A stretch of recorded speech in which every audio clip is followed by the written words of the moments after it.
नमस्कार दोस्तों, स्वागत है आप सभी का हमारे YouTube channel PR education hub पर। और आज हम शुरू करने वाले हैं राजस्थान हिस्ट्री की सीरीज़ को। और राजस्थान हिस्ट्री की सीरीज़ में आज हम टॉपिक पढ़ेंगे, वो है सिविलाइजेशन, सभ्यताएं।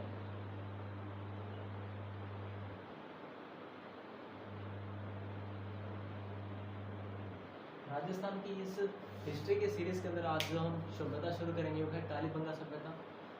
और कालीबंगा जो सभ्यता है वो देखेंगे। कालीबंगा सभ्यता, कालीबंगा सभ्यता।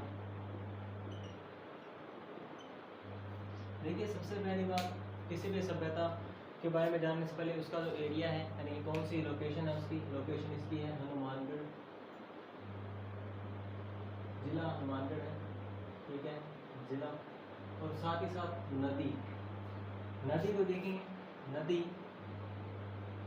घग्गर, घग्गर, सरस्वती, नट नदी, मृत नदी, द्वेषवती नदी, द्वेषवती नदी। साथ ही इसे हम कहते हैं लेटी हुई नदी या लेटी हुई नदी, या कहते हैं हम इसे सोता नदी। ये है इस नदी के अन्य नाम। और देखेंगे जो कालीबंगा सभ्यता है, इसकी जो प्रथम बार जानकारी किसके द्वारा दी जाती है। जानकारी पर बात करेंगे तो इसकी जो जानकारी है डॉक्टर लुई पीतेसी तोरी देते हैं। और लुई पीतेसी तोरी भारत के नहीं थे बल्कि ये विदेशी थे, तो इनके बारे में जानेंगे। जो पहली जानकारी, प्रथम जानकारी है, कौन देते हैं?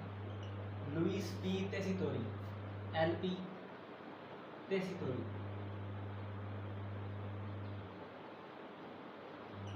लुई पी तेसितोरी के बारे में जानेंगे। इनका जो जन्म है, जन्म कहाँ होता है? इनका जन्म इटली में। तो इटली के उदीने कस्बे में इनका जन्म होता है। और होता कब है? 1887 में, 1900 ईस्वी में बीकानेर आते हैं। जब ये बीकानेर, तो उस समय बीकानेर के शासक थे गंगा सिंह। उस समय बीकानेर के शासक गंगा सिंह हैं। इन्हें एक कार्य सौंपते हैं कि आप क्या कीजिए, चारणों का साहित्य लिखिए। चारणों का साहित्य।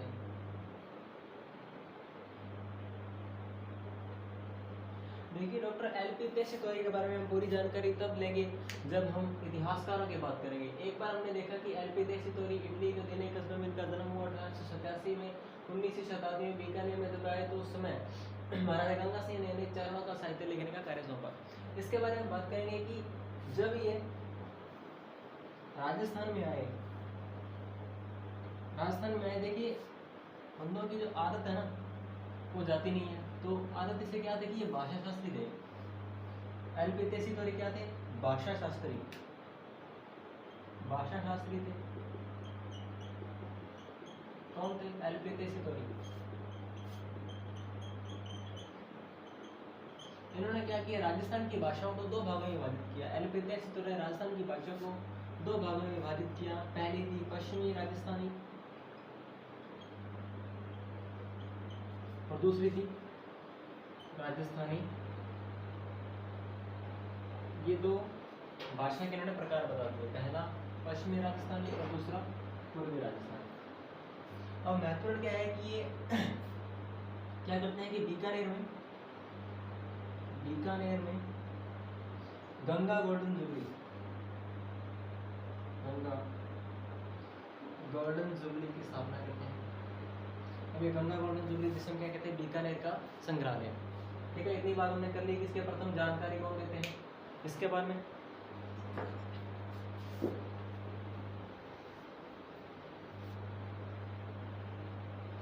और देखेंगे कालीबंगा सभ्यता पर एक म्यूजियम बना हुआ है। कालीबंगा सभ्यता पर एक म्यूजियम बना हुआ है, यानी कि कालीबंगा संग्रहालय, कालीबंगा संग्रहालय। कालीबंगा संग्रहालय जो है 1985 टू 1986 के बीच में बनाया गया। किसके द्वारा बनाया गया? राजस्थान सरकार के द्वारा। राजस्थान सरकार के द्वारा इसकी जो निर्माण है करवाया गया। अब हम देखेंगे कालीबंगा सभ्यता की जो खोजकर्ता है, प्रथम खोजकर्ता। अब देखेंगे प्रथम खोजकर्ता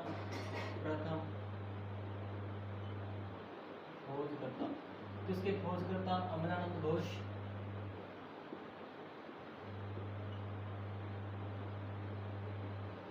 उन्नीस सौ 52 में इसकी खोज करते हैं।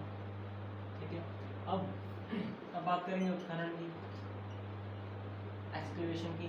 तो उत्खनन जो है इसका वो 5 स्तरों में हुआ कालीबंगा का। उत्खनन जो है 5 स्तरों में होता है।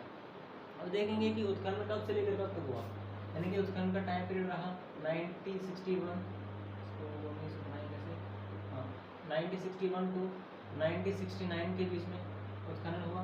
और उत्खनन करने वाले व्यक्ति बीबी लाल व बीके थापर, बीबी लाल व बीके थापर क्या करते हैं? इसकी एक्सकैवेशन यानी कि उत्खनन करते हैं। अब हम देखेंगे कि उत्खनन के अंदर में क्या क्या मिला है और उसके आधार पर हम कालीबंगा सभ्यता के बारे में क्या क्या बता सकते हैं।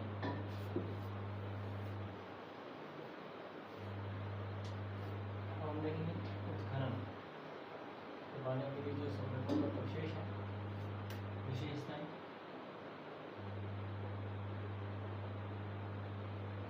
सबसे पहले 4 विशेषताएं जो सर्वाधिक महत्वपूर्ण है।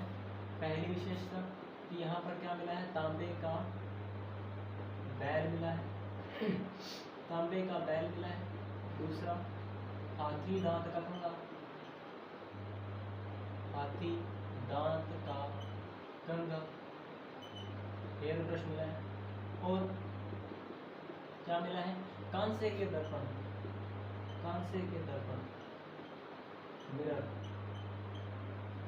चौथा, हाथी दांत का कंगा, कांसे का दर्पण, तांबे का बैल। और साथ ही साथ में क्या मिलता है? गौमुख के प्याले, गौमुख के प्याले। ये तो इसकी 4 महत्वपूर्ण विशेषताएं। अब हम बात करेंगे कि यहाँ पर क्या है कि प्रारंभिक जो उत्खनन है, प्रारंभिक उत्खनन के दौरान मिली ईंटें, प्रारंभिक उत्खनन जब हुआ था तब वहाँ पर कच्ची ईंटें मिली थी। इसके कारण कहा जाता है कि यह एक दिनहीन सभ्यता थी। ठीक है, यानी कि प्रारंभिक जो उत्खनन है उसके अंदर जो ईंटें मिली हैं वहाँ पर कौन सी मिली है? कच्ची मिली है, कच्ची ईंटें मिली हैं। और कच्ची ईंटें मिलने के कारण हमने से क्या कहा है? दिनहीन सभ्यता, दिनहीन सभ्यता कहा। अब अगली बात कि यहाँ पर जो सड़कें हैं समकोण प्रकार की थी और जो घरों के दरवाजे हैं वो सड़कों पर नहीं खुलते थे। पहली बात तो सड़कें समकोण प्रकार की थी।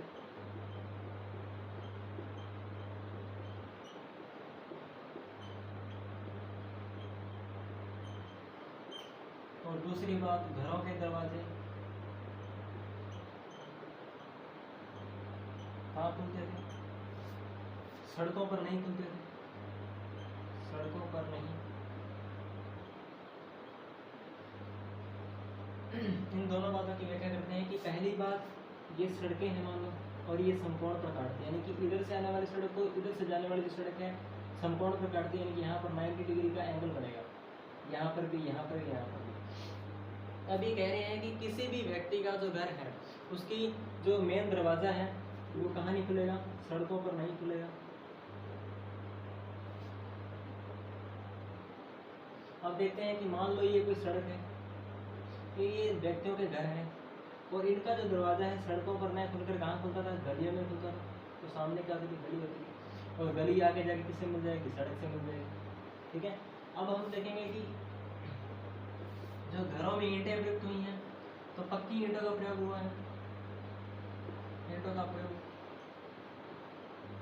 और इसी कारण क्या कहते हैं हम इसे? नगरीय सभ्यता कहते हैं। क्या है ये? नगरीय सभ्यता। क्योंकि नगरों के अंदर कौन से होते हैं? मकान होते हैं पक्के। तो यहाँ पर भी क्या मिले? पक्के मकान मिले। हम क्या कहेंगे? अब अगली जो बात कि यहाँ पर जो ईंटें मिली हैं, इन ईंटों का रेशियो पूछ लिया जाता है, अनुपात क्या, तो अनुपात था 30:15:7:5, या हम इसे लिख सकते हैं 30:15:7:5। ये तो था यहाँ की ईंटों के बारे में। अब देखते हैं कि यहाँ पर जो नालियाँ मिली हैं घरों के बाहर वो किस प्रकार की हैं। वो लकड़ी की नालियाँ मिली हैं। विश्व की एकमात्र ऐसी सभ्यता जहाँ पर क्या मिली है, लकड़ियों की नालियाँ। यहाँ पर लकड़ियों की नालियाँ मिली हैं। साथ ही साथ यहाँ पर हमें क्या मिला है, स्वास्तिक का चिन्ह है, स्वास्तिक का चिन्ह मिला है, यानी कि ये वाला स्वास्तिक का चिन्ह मिला है। यानी कि यहाँ के लोग जो है वो पूजा अर्चना करते होंगे, पूजा अर्चना करते हैं, सोचते हमें महत्वपूर्ण क्या चाहिए, पुजारी चाहिए। तो बात करेंगे कि यहाँ पर पुरोहित का स्थान प्रमुख था, क्योंकि पुरोहित जो है वो हाई लेवल का माना जाता है यहाँ पर। फिर इसके बाद कालीबंगा सभ्यता में क्या मिले हैं, भूकंप के साक्ष्य, भूकंप के साक्ष्य मिले हैं। कैसे पता करेंगे कि किसी स्थान विशेष में भूकंप आया था, क्योंकि यहाँ पर जो दीवारें मिली हैं मकानों की उनके अंदर क्या दरार मिली है, इसके कारण हम कह सकते हैं कि इस सभ्यता के अंदर क्या होगा, भूकंप आया होगा। तो भूकंप के साक्ष्य मिले हैं। साथ ही साथ क्या हुआ है, यहाँ पर जुते हुए खेत, या हम कह सकते हैं दोहरे जुते हुए खेत। ठीक है, अब दोहरे जुते हुए का मतलब क्या होगा, यानी कि एक खेत के अंदर मान लो ये कोई खेत है, इसके अंदर हमने क्या बो दिया, एक साथ दो फसलें बो दी, उसे हम कहते हैं दोहरे जुते हुए खेत। और साथ में कह सकते हैं कि एक साथ दो फसलें जो बोना,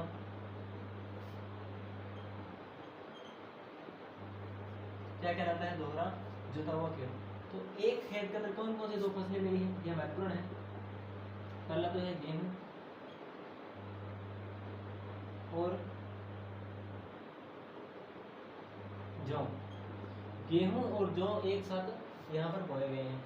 अब देखेंगे कि यहाँ पर जो परिवार था, परिवार कैसा था, तो परिवार यहाँ पर मातृसत्तात्मक था। क्या था, मातृसत्तात्मक परिवार। अब कैसे कहें कि यहाँ के जो परिवार हैं मातृसत्तात्मक थे। यहाँ पर एक सिक्का मिलता है, इस सिक्के की एक तरफ तो चीते की फोटो है, ठीक है, और दूसरी तरफ है स्त्री की, यानी कि एक सिक्के के दो पहलू। एक तरफ तो यहाँ पर ये स्त्री है, हाथ में इसके जड़ों को पड़ा दो, तो ये होगी स्त्री। और यहाँ पर क्या मिली है, एक चीता, सीधा चीता लिख देते हैं, यहाँ पर चीता मिला है। चीता मतलब टाइगर। तो हम कह सकते हैं कि यहाँ के जो परिवार है वो मातृसत्तात्मक है। दूसरी बात, यहाँ पर सामूहिक तंदूर मिले हैं।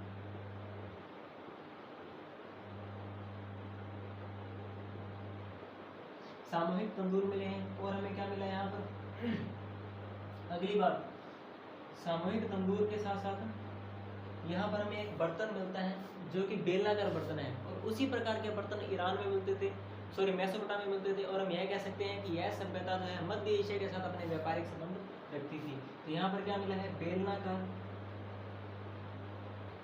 बर्तन, और यह बर्तन किसके साथ साम्यता रखता है, मेसोपोटामिया के साथ,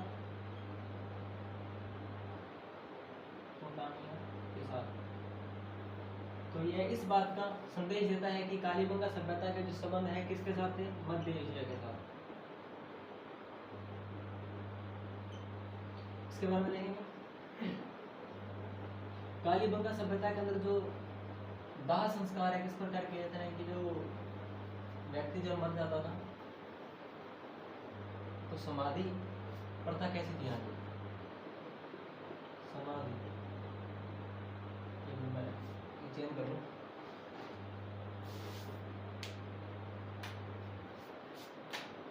समाधि प्रथा। समाधि प्रथा यहाँ पर 3 प्रकार की थी। पहले के अंदर व्यक्ति को एक अंडाकार खड्डे के अंदर सिर उसका उत्तर में कर दिया जाता था, पैर उसके दक्षिण में कर दिए जाते थे, उसके ऊपर क्या करते थे, मिट्टी डाल दी जाती थी।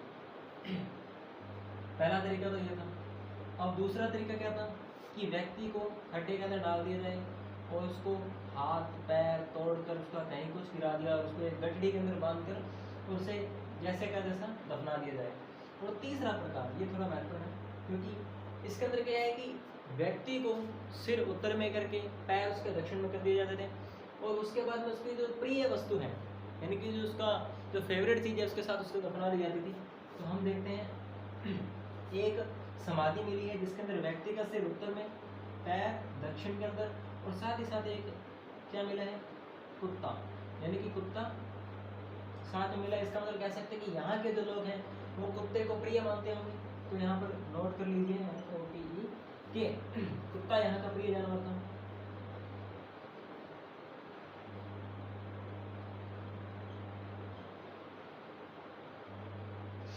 फिर उसके बाद में साथ में यह भी लिख लीजिए कि यहाँ के जो लोग हैं किसको, ऊँट से परिचित थे, ऊँट से परिचित थे। ठीक है। अब और क्या है कि समाधि देख ली।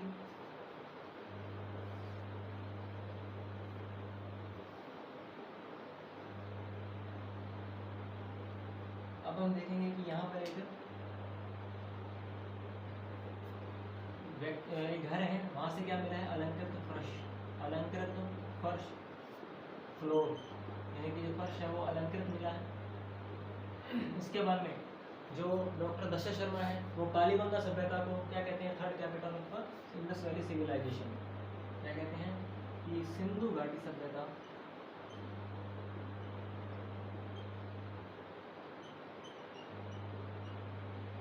की तीसरी राजधानी।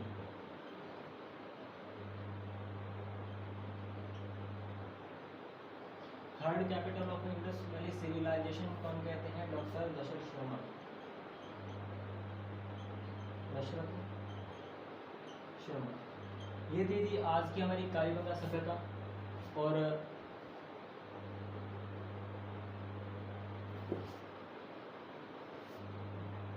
डॉक्टर दशरथ शर्मा। दोस्तों आज की क्लास यहीं पर होती है ख़त्म, और मिलेंगे नेक्स्ट क्लास के अंदर। तब तक के लिए जय हिंद जय भारत।